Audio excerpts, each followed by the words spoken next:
What's up, guys? It's Lady Calysta. Today we're going to be talking about kingdom consolidation. Now, this is something that I've touched upon a couple of times in my videos in the past, and it's really around the concept of the fact that we have a lot of kingdoms in Lords Mobile. Now, what I'm showing you guys here is basically the world view. So you can see right now I am in Kingdom 274. We tend to jump around a lot, so I may not be in this kingdom by the time I post this video. You never know. We're constantly kind of migrating. But there are a lot of kingdoms in Lords Mobile. Now I'm kind of scrolling through. I was trying to figure out how many kingdoms we had. And I always get a kick out of seeing like the way that they kind of just keep going and going and going and going. You can see Kingdom 438 here, 437, 450. Now, think about this, guys. This is crazy. This is a crazy amount of kingdoms in the game. And we have, as of yet, not seen any kingdoms kind of consolidated with each other. So right here is Kingdom 484. I think that was the biggest kingdom that I was able to find visually. So what I did was I'm right about to go ahead and click in Kingdom 484. Here you can see it's obviously protected. It's a brand new kingdom. This is where our new players to Lords Mobile are spawning. So welcome if you're new, and I just wanted to double check to make sure that Kingdom 485 didn't exist yet, and it does not. So why is this a problem? Why do I think it's kind of creating hardships in the game, and what do I think are some of the solutions? Well, the reason that I think this is an issue is because it kills the game when you have so many kingdoms and they're not all active. So there's quite a few of these kingdoms are completely inactive, and I'm sure a lot of you have gone through KVKs where you're like, oh, we're going against a dead kingdom, that's it with KVK. And I will say, if you look at KVK over the past year or so, they've gotten a lot harder to have like lots of fun with. I feel like if you're not participating in KVK the first 2 hours, like it's a wrap, you're done.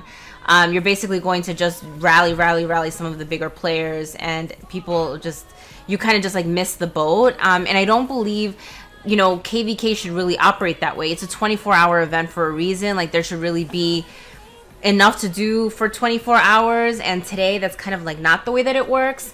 And what I did here was I just randomly started kind of inputting different kingdoms and just showing you guys, you know, they don't look overly full. Like you'll have a couple of ruling guilds, and that's kind of it, right? There's not a whole lot going on. And this was just me like randomly picking kingdoms.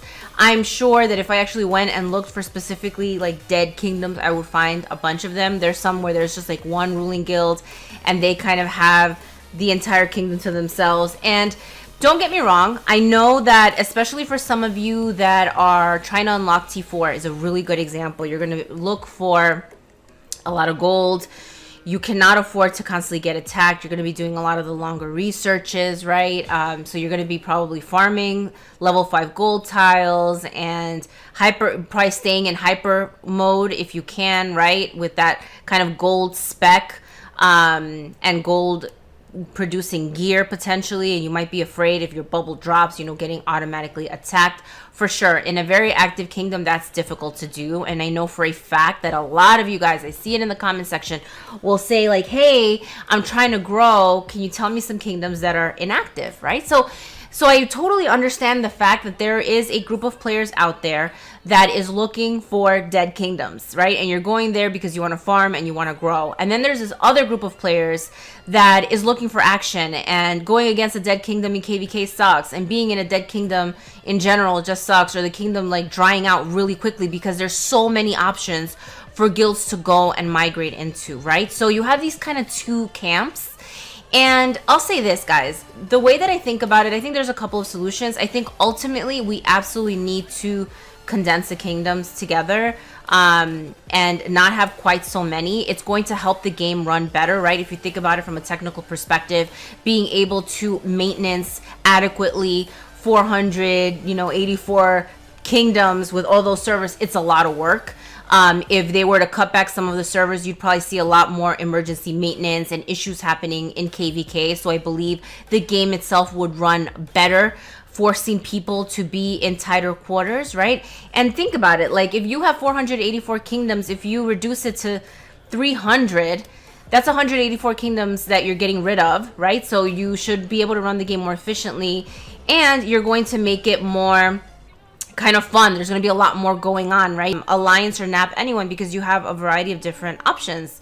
So you don't, it kind of kills some parts of the game are kind of like dead right now. And I think this would help. Now, for those of you that are shaking your head and saying this is totally pay to play and you're coming at it from a pay to play perspective, yes, I am, right? Like I totally am, because I like to have a ton of fun in KVK. I love to attack, and it's really hard right now. Now, however, I'm always trying to be very fair with everything, and I will say I do have an idea that I think might work, but what I wanted to show you guys here is check out what they've done in Iron Throne.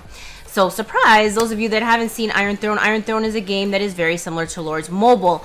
It is pretty new, right? It's been out, I want to say, since May or so, and with Lords Mobile, they've never gone through the act of trying to consolidate kingdoms together.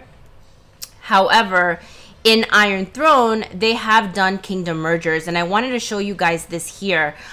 This is a kingdom merger notice where you can see that they are merging specific kingdoms. They're noticing that some kingdoms had less than adequate players on it, so they wanted to make sure that they were merging them. So they basically said kingdoms 1 and 4 are merging, 5 and 8, 25 and 28, 29 and 32, 30 and 31. They basically had each of the pairs of kingdoms go through a maintenance period, and that maintenance period was in different increments, right? So September 3rd, you know, from 5 to 7, kingdoms 1 and 4 happened. September 3rd from 7 to 9, it was kingdoms 5 and 8. So they had it staggered, which I thought was really smart from a technical perspective, right? Because they're trying to not create too much havoc at the same time and to do things the right way, right? Which I think is actually really smart.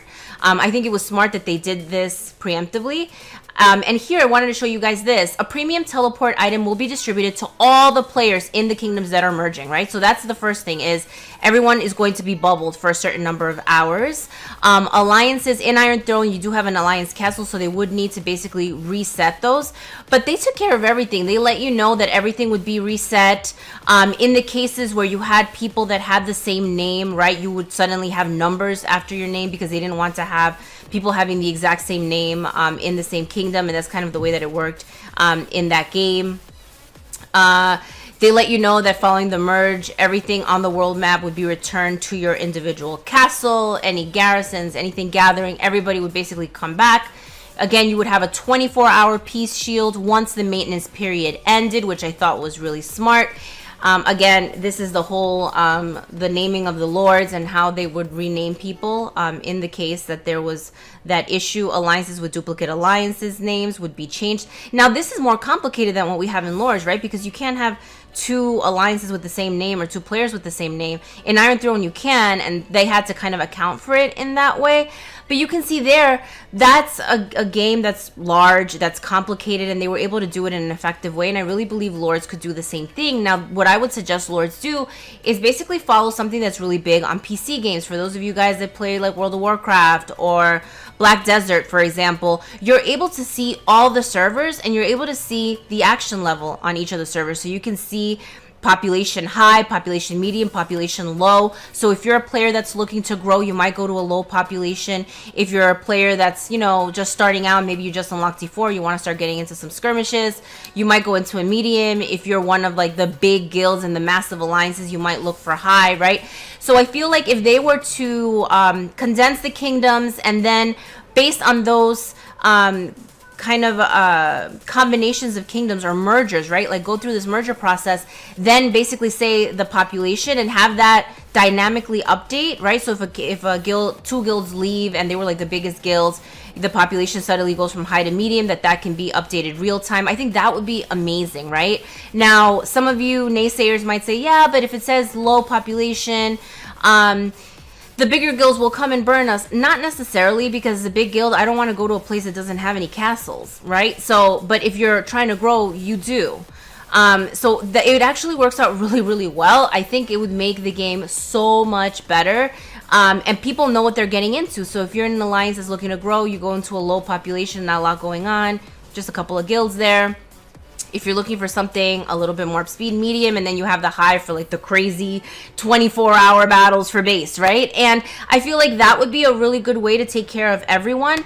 Let me know what you guys think down below. I've given this a lot of thought because I think it's something that's kind of missing in the game, and it's costing some of the fun of the gameplay that I really enjoyed in the beginning, but would love to hear kind of your feedback and what you guys think of my potential solution if IGG would listen.